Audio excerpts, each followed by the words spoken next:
everyone. I am Princess Algamban, your teacher in Trends, Networks, and Critical Thinking in the 21st century. Today, we will have a walkthrough and deepening of one of the modules of the specialized subject under yung strand, which I have mentioned a while back, yung Trends, Networks, and Critical Thinking in the 21st century. I do hope that this video lesson provides a much clearer insights for you as you go along with our module. But before we proceed, let me take this opportunity to remind everybody of the importance of the need to continue practicing all the COVID-19 infection prevention and control measures. These are just gentle reminders to establish safe and secure learning environment. Okay, first, let us all wash or sanitize our hands frequently at iwasan yung paghawak palagi sa ating mga mukha.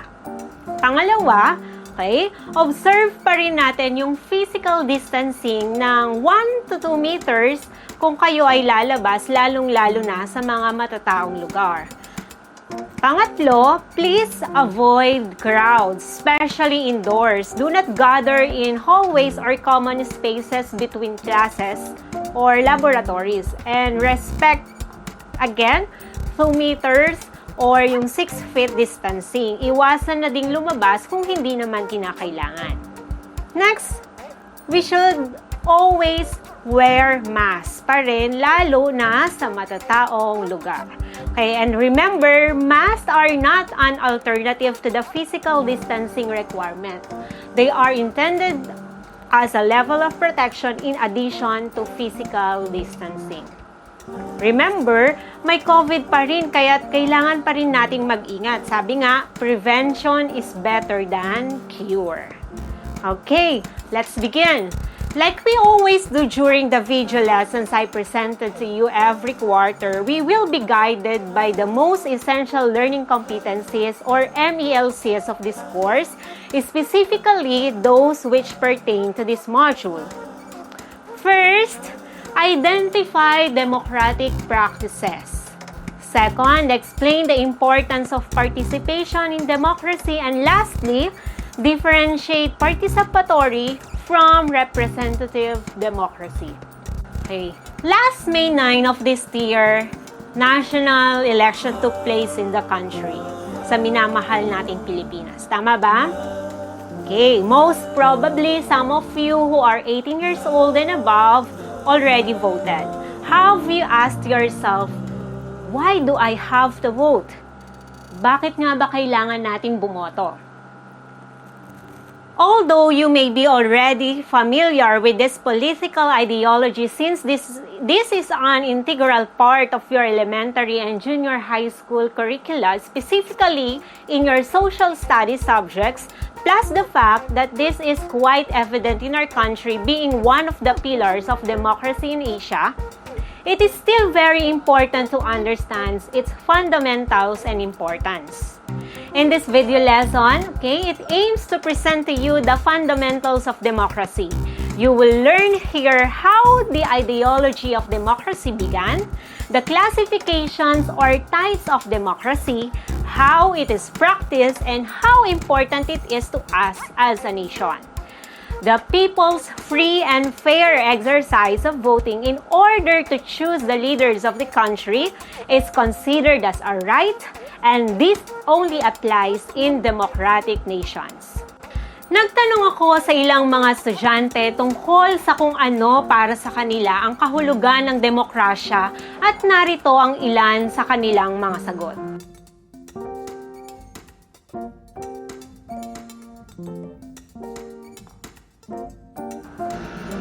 What really is democracy? Do these descriptions capsulize what democracy truly is? Democracy, as defined by Merriam-Webster Dictionary, literally means government by the people or rule by the majority or rule of the majority. It is a government in which the supreme power is vested in the people and exercised by them directly or indirectly through a system of representation, usually involving periodically held free elections. In a democracy, hereditary class distinctions and arbitrary class privileges are non-existent. A democratic government is one where the people hold the supreme power, where power is vested in the people, and where the people possess the sovereign will. The former U.S. President Abraham Lincoln succinctly defined democratic government in his Gettysburg Address delivered in 1863 as a government of the people, by the people, for the people. And that is according to Urgell 2017. By virtue of this definition, you can clearly picture democracy as distinct from other political ideologies like absolute monarchy, which is a rule of an individual, and oligarchy, or a rule of a few, especially the elite and the powerful. Again, according to Urgell, historically, democracy can be rooted from the early Athenians of the ancient Greeks and the Romans. This political ideology was also drawn from England's Magna Carta in 1215 and by the United States in their Constitution in 1787 with heavy borrowings from the English Magna Carta. In fact, even to this date, our own Philippine Constitution is also patterned on this ideology, having the three independent branches: the legislative, which comprises of the lawmakers; second, the executive, which comprises of the duly elected head of state and all those under him or her; and third one, we have judiciary, which composes of the Supreme Court and all those responsible for interpreting the laws. So before we proceed to the in-depth of our lesson topic for today, which is the fundamentals of democracy, in which I have mentioned a while back, let's try to immerse ourselves to these following scenarios. Okay, so I will present to you some pictures or images or even video clips. I would like you to identify these pictures or video clips and classify them whether they are democratic or undemocratic practices. You will be given 5 seconds to answer each of the items. Okay? Are you ready? So, if you're ready, let's start the ball rolling.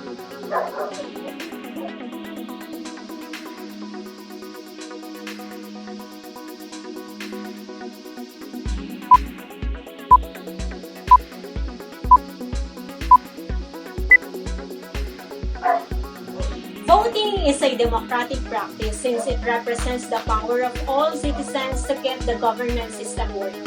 It's a privilege every citizen should enjoy. The people we elect are tasked to develop and implement various policies for our benefit.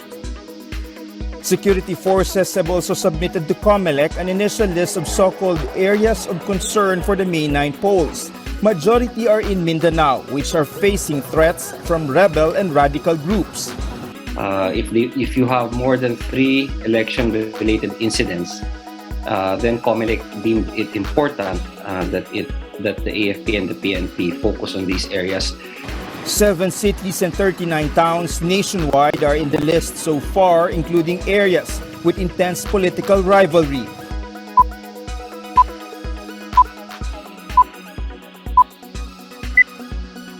Living in fear or threatening is undemocratic, especially when your freedom and liberties are hindered by others because of political differences. In a true democracy, there should be no coercion on any sides, despite differences in views and perspectives.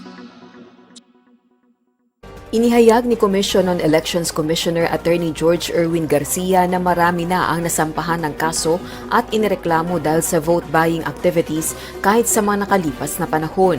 Subalit aminado ang opisyal, bagaman marami nang naiulat na talamak na vote-buying sa iba't ibang panig ng bansa, karamihan sa mga kasong ito nadidismiss ng korte dahil sa kakulangan ng matibay na ebidensya. Wala pa ring politikong sangkot ang nahatulang guilty dahil sa ganitong krimen at election violation.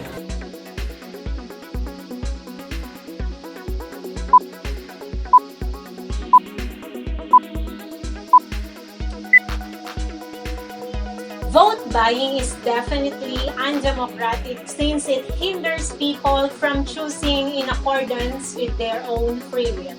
By the concept of vote buying or vote selling, there becomes an agreement that the voters are tied to vote for those candidates who paid them in return for their votes.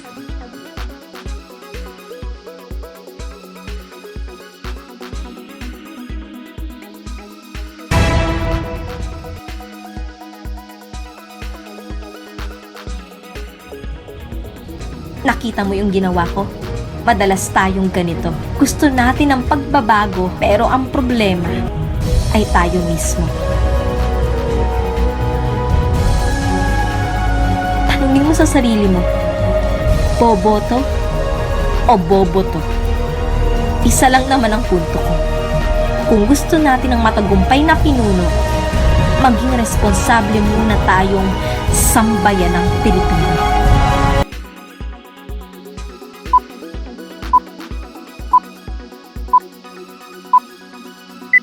Responsibility or responsible voting is an example of a democratic practice since voters cast their votes to their candidates based on their own free will and intellectual discernment.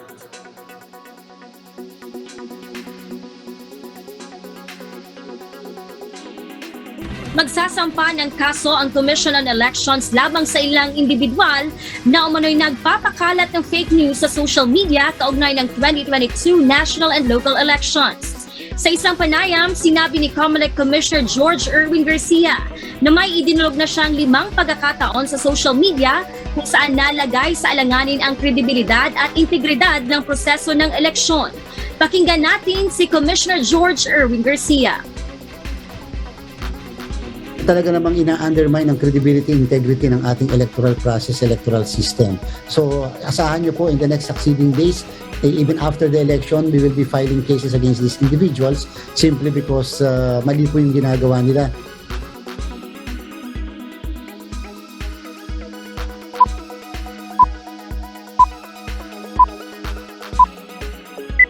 Spreading fake news, which is currently rampant in various social media platforms, is an undemocratic practice since it misleads people from reliable and credible source of information.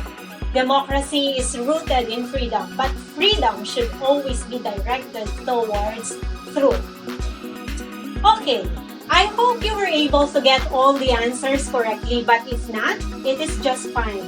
Anyway, this is just a pre-assessment and I hope that when we do the post-assessment later on, you would be able to get them all correctly. Let us now dig deeper into the core of this topic by first identifying the different democratic practices that we do in a democratic society, and second, we will distinguish the difference between participatory and representative democracy and look into their significance, especially to us belonging to a democratic society. Democracy is best understood when it is concretely felt and freely practiced by the people. According to Urgell, he enumerated some explanations why people chose ways by which the rule of the people and the principle of equality are made concrete. And the following explanations are: first, we have suffrage for eligible and qualified registered voters. Suffrage is the right to vote. At para bigyan tayo ng kaalaman tungkol sa karapatang ito, narito ang ating guest reporter na ngayon ay nasa isang paaralan kung saan ginaganap ang national election ngayong taon na ito. Ay, pasok, Sarah Riel.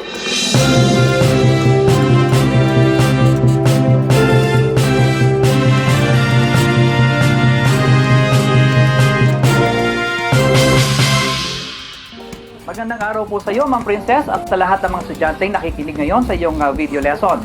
So tama ka dyan, Ma'am, no, na ang suffrage ay ang karapatan nating bumoto. So yung ating Constitution upholds and protects this right of every Filipino citizen to exercise suffrage to those eligible voters. Ito yung ang tinutukoy dito, yung mga at least 18 years old, regardless ng kanilang gender, ethnicity, o socioeconomic status. Now, similar rights is also upheld for those qualified to run for public positions as long as they meet certain requirements set by the Commission on Election o yung COMELEC na tinatawag. So, kagaya ng nakikita nyo ngayon dito sa eskwelahan, ano? Na kung saan yung mga taong nandito ay yung mga legally o yun nga, yung sinabi ko kanina, yung mga at least 18 years old na rehistradong mga botante.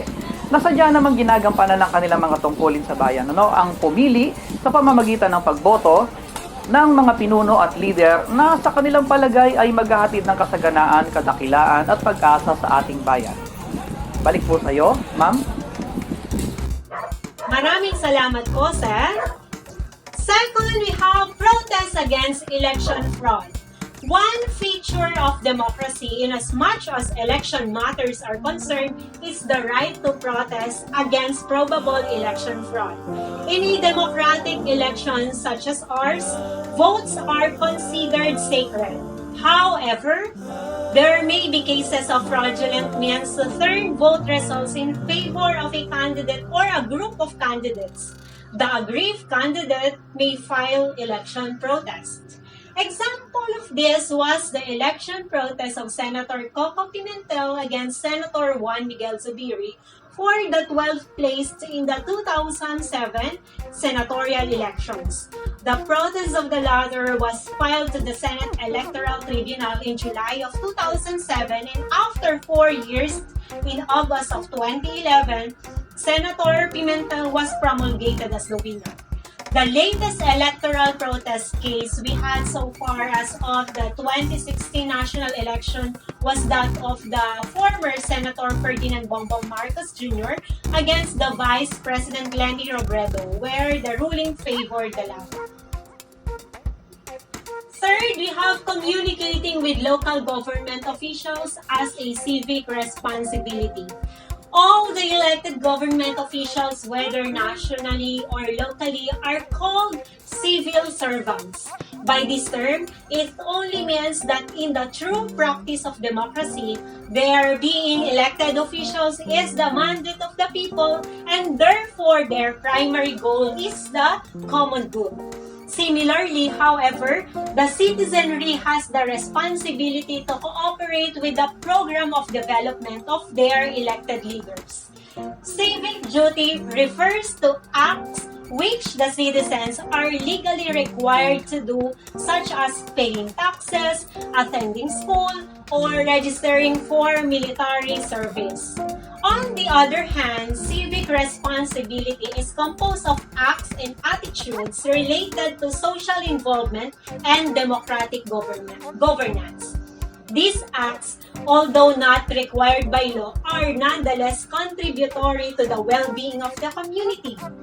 Voting, behaving ethically, obedience to laws and regulations, and participation in community activities are some examples of civic responsibility.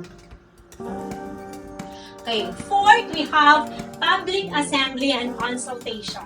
As cited by Orgel, Republic Act 880, or also known as the Public Assembly Act of 1985, ensures the people's exercise of their right to peaceful assembly. In a legitimate democracy, the people have the right to assemble and air their stand on many issues. Law enforcers are tasked to uphold order in such public demonstrations. And lastly, we have conduct of a plebiscite to amend a constitutional provision. The Constitution is the fundamental law of a nation wherein all laws are necessarily anchored. Otherwise, those derived laws are considered unconstitutional. In an event wherein certain provisions of the Constitution need amendments, a plebiscite can be done. Currently, there are some proposals in the Senate and the House of Representatives to amend some portions of the Constitution. Further, even our President himself asserted in one of his presidential campaigns back in 2016 that one of his platforms was to adopt a federal government. The previously discussed democratic practices manifest liberty of the citizenry in exercising their rights and performing their civic responsibility. Democratic participation, according to Urgell, is involvement or engagement with something which is freely done, without coercion and without threat or fear. Whenever you participate in democracy, you actually exercise your rights and liberty, and in return, those elected public officials or the government as a whole must ensure that these civil rights and liberty are enjoyed. For example, ilang taon mo lang ngayon tiyak magtatrabaho kayo kundi sa gobyerno o sa isang pribadong kumpanya or institution. When that time comes, one share that you will give the government is through your taxes. The government requires us to pay our taxes, and in return, it provides us with all the necessary projects, laws, programs, benefits, and others like infrastructures, free basic education law, educational subsidies, medical benefits, insurance benefits, exercise of our freedom and rights, and many other essentials. Democracy has several types and forms, and two of the most popular types are representative democracy and participatory democracy. Representative democracy, or also called indirect democracy, is more common. It is a political system wherein qualified citizens can exercise their political rights as representatives. Okay. So, typical example of this is the Congress. Those elected congressmen and congresswomen were also referred to as representatives, and in the like manner, the Congress itself is also called as the House of Representatives. These government officials are called representatives essentially because they represent the people of their provinces or districts of the provinces they belong to, or duly recognized sectors they represent. These representatives are motivated to contribute to policy making. Second, we have participatory democracy. It is not that much different from representative democracy, except that it offers more opportunities for members of a population to contribute to decision making through popular assemblies. And to hear more about this type of democracy, let us once again hear from our guest reporter on the field, kay Sir Ariel.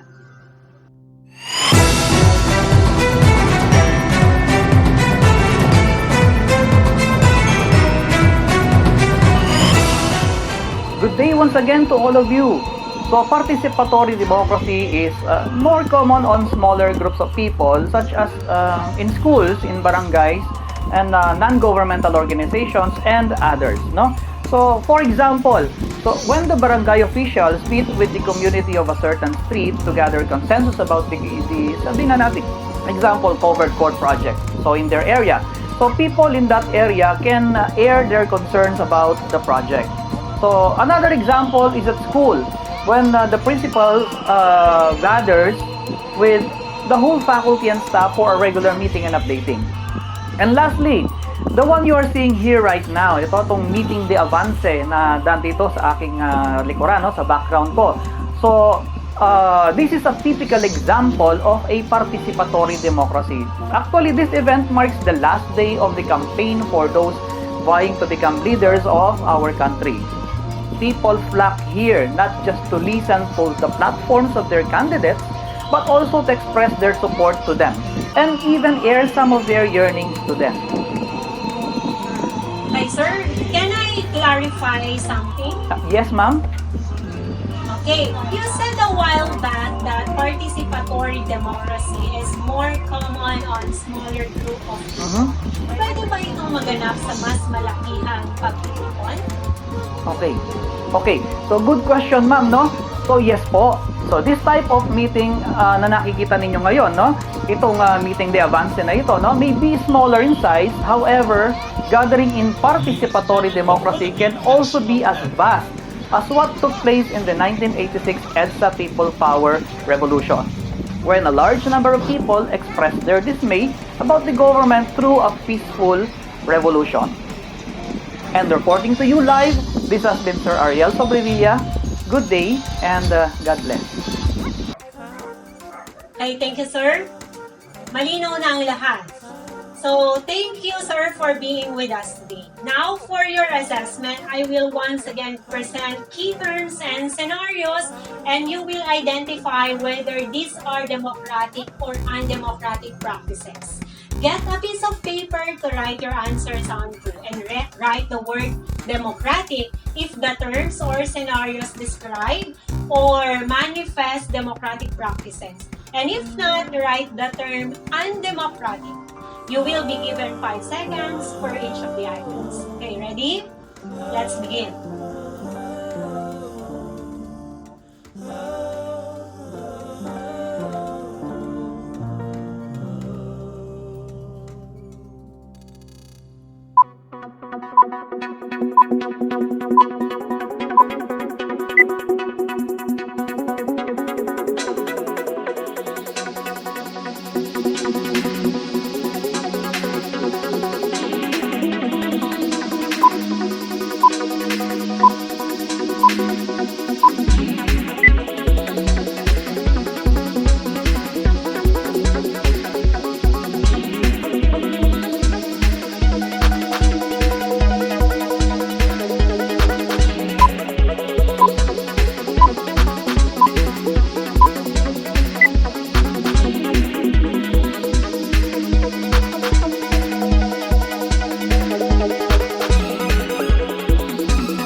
Okay, this time I do hope you were able to get most, if not all, the answers correctly.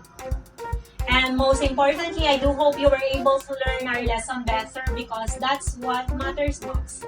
Finally, as your performance task for this topic, I'd like you to accomplish this activity.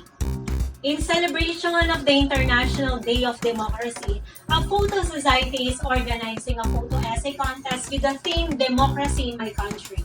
As a participant, you are allowed to submit 3 photos, each depicting participatory and representative democracy to form a photo essay. If there is a problem in printing the photos, you may opt to draw your output. In your photo essay, you need to provide the differences between participatory and representative democracy based on the descriptions in your photos. The Photo Society will grade your submitted output based on consistency, creativity, presentation, and quality of the photos or your drawing. The rubric for photo essay will be used to gauge your output. Use a clean sheet of bond paper for this activity. I will be posting the date of the submission for this activity in our Google Classroom. Alright, this ends up our lesson for this module on fundamentals of democracy. As I have always been telling you, I hope that despite the limitations of the modular distance learning brought about by this pandemic, you were still able to learn from this supplementary video lesson I have prepared for you. And as everyone is praying, I am also optimistic for the end of this pandemic. I hope when that happens, we will see each other that time in person. Good day, everyone. I am Princess El Gamban, your teacher in Trends, Networks, and Critical Thinking in the 21st Century. God bless.